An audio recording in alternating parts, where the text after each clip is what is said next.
Good morning, students. Today we are going to discuss exercise 12.1. Question number 1 is evaluate. Evaluate means to find the value of. Okay. So first part is 3 raised to power minus 2. Actually 3 raised to power minus 2 can be written as it can be written as 1 upon 3 raised to power 2. Okay. As a raised to power minus n is equal to 1 upon a raised to power n. Okay. And we need to find the value of this expression. So we get 1 upon 3 raised to power 2 means 3 into 3 means 3 is multiplied itself 2 times, so it is 1 upon 9. Part number 2 is minus 4 raised to power minus 2. Okay. In the same way it can be written as 1 upon minus 4 raised to power 2, as a raised to power minus n is 1 upon a raised to power n. मतलब अगर कोई भी number हमारे पास हो, ठीक है, अगर उसका एक्सपोनेंट नेगेटिव हो, नेगेटिव एक्सपोनेंट हो, तो उसके नेगेटिव एक्सपोनेंट को हम पॉजिटिव एक्सपोनेंट में कन्वर्ट कर सकते हैं। करना क्या होता है, उसका यहाँ पे क्या लिखना होता है, रेसिप्रोकल। ठीक है, तो इसका रेसिप्रोकल यहाँ मैंने लिख लिया सेम यहाँ पे। उसके बाद माइनस 4 रेज़ टू पावर 2 आ रहा है, it means minus four is multiplied itself 2 times. ठीक, so it is minus 4 into minus 4 means 16, as 4 4s are 16 and minus into minus is plus here. Okay. यहाँ पे बच्चों के माइंड्स में questions आ रहे होंगे कि सर क्या कर रहे हैं, बार बार कैसे लिख रहे हैं इसको, है ना। तो बच्चों आपने बस एक चीज़ याद रखनी है कि जब भी कोई नंबर एक्सपोनेंशियल फॉर्म में हो उसकी पावर नेगेटिव नहीं होनी चाहिए, उसकी नेगेटिव पावर को पॉजिटिव पावर में कन्वर्ट करना है उसका रेसिप्रोकल करके। ठीक है, पहला स्टेप ये याद रखना है। और उसके बाद उसको इवैल्यूएट करना है, उसकी वैल्यू फाइंड करनी है। तो क्या करेंगे, उसकी जो एक्सपोनेंशियल फॉर्म है उसको एक्सपैंड कर देना है। ठीक है, जैसे हमने यहाँ पे किया है। ठीक है, तो क्या क्या होता है, मैंने क्या करना है, आपने मतलब जब भी नेगेटिव एक्सपोनेंट आए उसको पॉजिटिव एक्सपोनेंट में कन्वर्ट करना है।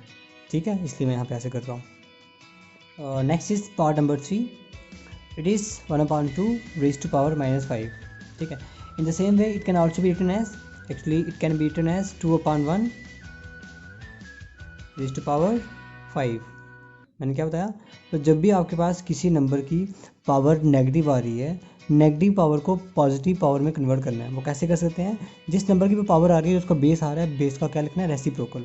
ठीक है, जैसे यहाँ पे बेस 1 upon 2 आ रहा है, तो इस 1 upon 2 को क्या लिखना है, 2 upon 1 लिख लेना है। ठीक है, 2 upon 1 means 2। Okay, so it is 2 raised to power 5.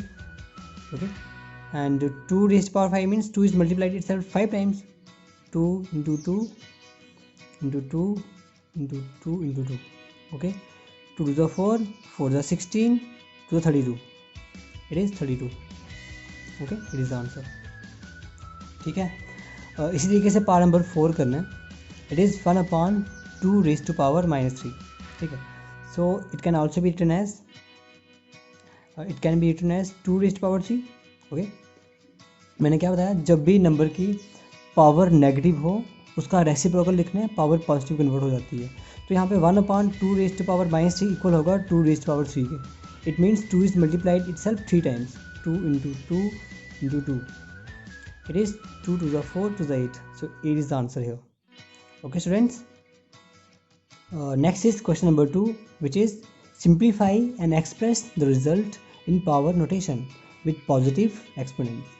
तो यहाँ पे जैसे हमने पहले नंबर को सिंप्लीफाई करा, इवेल्यूएट करा, उसकी वैल्यू फाइंड करी, पर इस केस में हमने क्या करना है, जो भी आपके पास ये जो एक्सप्रेशन गिवन है इसको आपने सिंप्लीफाई करना है और इसको आपने पावर नोटेशन में एक्सप्रेस करना है। मतलब आपने इसको एक्सपोनेंशियल फॉर्म में ही एक्सप्रेस करना है, लेकिन उसकी पावर कैसे होनी चाहिए, पॉजिटिव पावर होनी चाहिए। ठीक है, ऐसे करना है। तो करते हैं इसको। जैसे हम लिखा है -4 divided by -4 raised to power 8। तो तुम अगर तुम इसको ध्यान से देखो तो यहाँ पे बेसिस सेम है। ठीक है, और हम इनको डिवाइड कर रहे हैं। So in case of division basis अगर सेम हो, पावर्स को क्या करते हैं, हम सब्ट्रैक्ट करते हैं। सो यहाँ पे क्या बनेगा, it is -4 raised to power 5 -8। ठीक है, that is -4 raised to power -3। ठीक है, ये कैसे आया? आपने जो भी आइडेंटिटी यहाँ पे जो भी आप एक्सपोनेंट की जो लॉज हैं जो आप यूज़ कर रहे हो यहाँ पे मेंशन करने हैं। तो यहाँ पे कौन सा लाया? मैं दो नंबर्स को डिवाइड कर रहा हूँ जिनकी बेसिस सेम है और पावर्स क्या कर देंगे हम? सब्ट्रैक्ट। ठीक है, तो ये जो लॉज हैं याद रखने हैं, वो मेंशन करने हैं। अब देखो फिर से वही आ रहा है, यहाँ पे पावर क्या आ रही है? पावर नेगेटिव आ रही है। तो मैंने तुम्हें बताया पावर नेगेटिव नहीं चाहिए, इसका रेसिप्रोकल लिखेंगे। तो -4 का रेसिप्रोकल 1/-4 बनेगा और उसकी पावर 3। ठीक है, तुम इसको यहीं पे स्टॉप कर दो तो भी ठीक है। ठीक है, या फिर तुम इसको ऐसे भी लिख सकते हो, क्योंकि अगर मैं इसको ये जो नेगेटिव नंबर है, नेगेटिव नंबर की पावर अगर ऑड हो तो वो नेगेटिव होता है। तो मैं इसको ऐसे भी लिख सकता हूँ 1/, और जो 4 है 4 की पावर 3, मतलब मैंने जो माइनस है उसको बाहर निकाल दिया। ठीक है, ये आंसर आ गया। देखो ये एक्सपोनेंशियल फॉर्म में है, पावर पॉजिटिव भी है। ठीक है, चलो एक और करते हैं। Next is 1/2 raised power 3 whole raised power 2। ठीक है, तो इसको भी सिंप्लीफाई करना है हमने। कैसे करेंगे? देखो सबसे पहले हम क्या करते हैं, देखो मैं यहाँ पे दो नंबर्स को डिवाइड कर रहा हूँ और होल पावर है। जब भी होल पावर हो तो पावर को क्या करते हैं हम? डिस्ट्रीब्यूट करते हैं। मतलब यहाँ पे 1 की पावर 2 आएगी upon 2 raised power 3 whole raised power 2, इस तरीके से। ठीक है, 1 raised power any number is again 1। ठीक है, और यहाँ पे 2 रेज़्ड पावर है और उसकी होल पावर 2 आ रही है, तो पावर्स को मल्टीप्लाई कर देंगे, दैट इज़ 2 रेज़्ड पावर 6। ठीक है, आप जहाँ पे जो भी लॉ यूज़ कर रहे हो इधर यहाँ पे लिख लेना है यहाँ पे। ठीक है, जो भी लॉ, जैसे मैं यहाँ पे यूज़ कर रहा हूँ, मैं यहाँ पे लिख लेता हूँ। यहाँ पे मैंने यूज़ करा है a/b whole power n is equal to a raised power n upon b raised power n। ठीक है, मतलब अगर कोई पावर हो, पावर को डिस्ट्रीब्यूट करते हैं। जैसे a/b whole raised power n आ रहा है, तो ये इक्वल होगा a raised power n upon b raised power n, इस तरीके से। ठीक है, तो ये आंसर आ गया। ठीक है, एक्सपोनेंट पहले का हमारा पॉजिटिव है। एक और बात, अगर मतलब एक नंबर जैसे यहाँ पे a रेज़्ड पावर n है, इसकी एक और पावर हो, ठीक है, तो आंसर क्या आएगा? पावर की पावर को मल्टीप्लाई कर देना, तो a रेज़्ड पावर nm आ जाएगा उसका आंसर। ठीक है, इस तरीके से nm। Okay, next is part number 3, -3 raised power 4 into 5/3 raised power 4। देखो यहाँ पे पावर सेम है, बेसिस अलग हैं। तो इन case of different basis and same powers, ठीक है, अब यहाँ पे पावर सेम है तो क्या करेंगे? बेसिस को मल्टीप्लाई कर देंगे। तो -3 इंटू 5/3 रेज़्ड पावर 4। ठीक, क्योंकि अगर पावर सेम हो, जैसे यहाँ पे e रेज़्ड पावर m आ रहा है और अगर b रेज़्ड पावर m आ रहा हो, इनको मैं मल्टीप्लाई कर रहा हूँ, तो क्या आता है? इंटू बी, मतलब इनको बेसिस को मल्टीप्लाई कर देना, पावर सेम रहेगी। देखो यहाँ पे ऐसे कुछ करा हुआ है, तो यहाँ पे 3 और 3 कट जाएगा, ये बच गया -5 रेज़्ड पावर 4। ठीक है, अब ये देखो माइनस की पावर 4 करेंगे तो वो प्लस बन जाएगा, तो ये इक्वल होगा 5 रेज़्ड पावर 4 के। यही आंसर है। ठीक है, अब जो भी लॉ यूज़ करते हैं उसको वहाँ पे मेंशन करना है। ठीक है, उसके बाद पार्ट नंबर 4 है 3 raised power -7 divided by 3 raised power -10 into 3 raised power -5। तो जहाँ पे सबसे पहले ब्रैकेट सॉल्व करेंगे हम। ठीक है ना, तो ब्रैकेट में क्या आ रहा है? बेसिस सेम है और हम डिवाइड कर रहे हैं, तो पावर्स को सब्ट्रैक्ट कर देंगे। तो क्या है यहाँ पे पहले ब्रैकेट सॉल्व करेंगे, तो ये मुझे मिल जाएगा 3 raised power -7 okay minus -10, powers को सब्ट्रैक्ट कर रहे हैं मतलब हम। ठीक है, और ये जो बाहर है वो नंबर ऐसे ही रहा 3/5, इसमें कोई चेंज नहीं ला रहा हूँ अभी मैं, पहले मैं ब्रैकेट सॉल्व कर रहा हूँ। ठीक है, बेसिस सेम है, पावर्स को सब्ट्रैक्ट करेंगे, इस वी आर डिवाइडिंग। और ये जो आइडेंटिटी हम यहाँ पे यूज़ कर रहे हैं, तो यहाँ पे इसको मेंशन करना है उसको।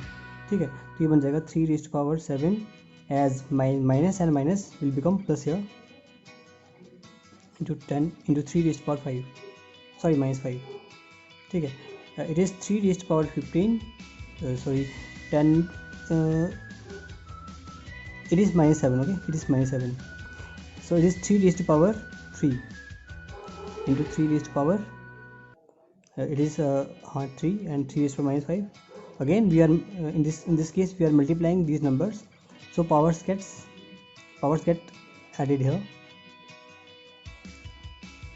3 plus -5, ठीक है, and it will become 3 plus minus 5, it means 3 raised to power -2, ठीक है।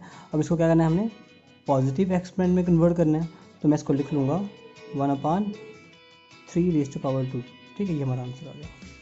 ऐसे करना है।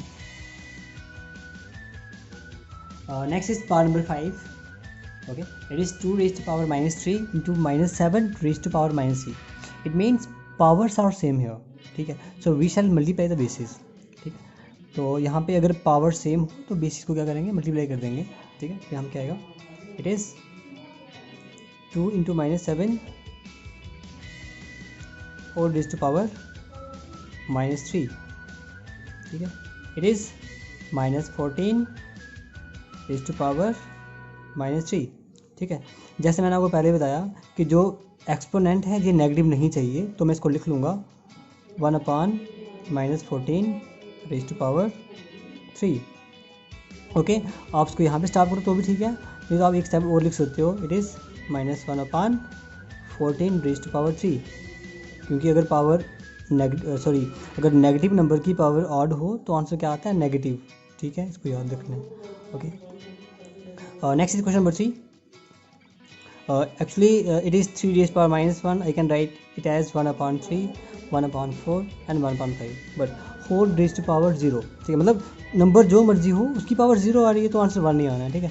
तो आप उसको सिंप्लीफाई करो या ना करो कोई इशू नहीं, फिर मैं इसको लिख रहा हूँ 1/3 + 1/4 + 1/5⁻0 है ना, आंसर इसका क्या आएगा 1 नहीं आना हो, ठीक है। Okay students, we shall solve the rest of the questions in the subsequent video. Thank you students.